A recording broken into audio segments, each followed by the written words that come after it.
Hello everyone, কি অবস্থা? না আশা করি একটা ভালো আছেন। তো আমিও ভালো আছি। তো আসলে অনেকদিন যাবত ভিডিও করতে পারি না। তো আসলে এই যে দুপুরে বাটটা খাই না দিয়েছি, ক্যারাম বোর্ড খেলছিলাম। আসলে একটা ক্যারাম বোর্ড কিনছি ছোটোখাটো, যেটা দিয়ে মনে করেন না শীত গেলাম যেহেতু স্কুল বন্ধ হয়ে একটু ক্যারাম ট্যারাম খেলি, সঙ্গটা আমার কাটাই। আসলে স্কুল খোলা ছিল, এটা ভিডিও করতে পারি না। তাই অনেকদিন ধরে ভিডিও করতাম ভাবতেছি। তো যেটা সত্যি কথা কি, আসলে দুপুরবেলায় রোদের ভিতরে ক্যারাম খেলতে ভালো লাগে। গোসল গাদু ঠান্ডা ঠান্ডা খাই রওনা দিছি, ক্যারাম বোর্ড খেলতাম।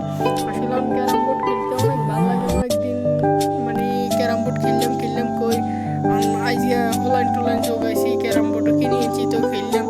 তো আসলে মজাই কিন্তু অন্যরকম, যে শীতকালে সবাই ব্যাকে মিলিয়ে আসলে খেলন টেলন এরকম না, ক্যারাম ট্যারাম খেলার মজা অন্যরকম। তো রোদের মধ্যে বই খেলতে মজা লাগে। তো কাছাকাছি চলে এসে তাও গান্ডারা চলে এসি, ওই যে দেখেন না তারা মনেও খেলতেছে। তো আসলে আর যাইতে দেরি দেরি আল্লাহ আঙ্গ আবার মসজিদের মসজিদ লই লিছে, হুজুর সাহেবও খেলতে আছে।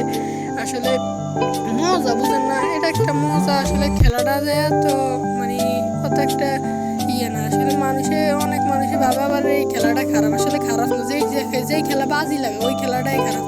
তো আসলে এই ম্যাচ খেলতাম না, যা খরার ম্যাচে খেললাম। তো দিয়ে আরাফাতে মারছে। আসলে দেখি অত ভালো খেলিনি, আসলে ব্যাকে খারাপ খেলে আইনি ভালো খেলি না। তো রান্নাঘরে দেখাইতেছি জাঙ্গ খালফাড় গাঁটার আগে খালফাড়ার লাগে একটা বেল আছে, এই বেলের মধ্যে বেড়া মাছ টাছ ধরে। আসলে গুঁড়া মাছ টাছ আসলে পাওয়া যায়, মানুষের অনেক শখ গুঁড়া মাছের। তো এটা দেখছি নেই যে এখন যে নভেম্বর মাস হয়ে গেছে, খাল কত শুকিয়ে গেছে। মানে জানুয়ারি মাস আসলে একবারে ফুরি যাবে, নতুন পানি আসবে। আর এটা হচ্ছে আমাদের গাঁটারা, এটা হচ্ছে আমাদের বাড়ির রাস্তা।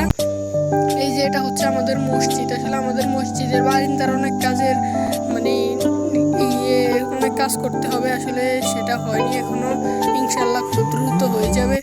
তো আপনাদেরকে দেখাবো এখান দিয়ে আমরা আমাদের মানে বাজারে যাই, আমাদের কোনো কিছু লাগলে আমরা এই জায়গা দিয়ে যাই। আর আপনাদেরকে দেখাবো মসজিদের সিঁড়ি দিয়ে উঠতেছি আমি। আসলে মসজিদের সিঁড়িটা কিন্তু খুব সুন্দর জায়গা দিয়ে দিয়েছে।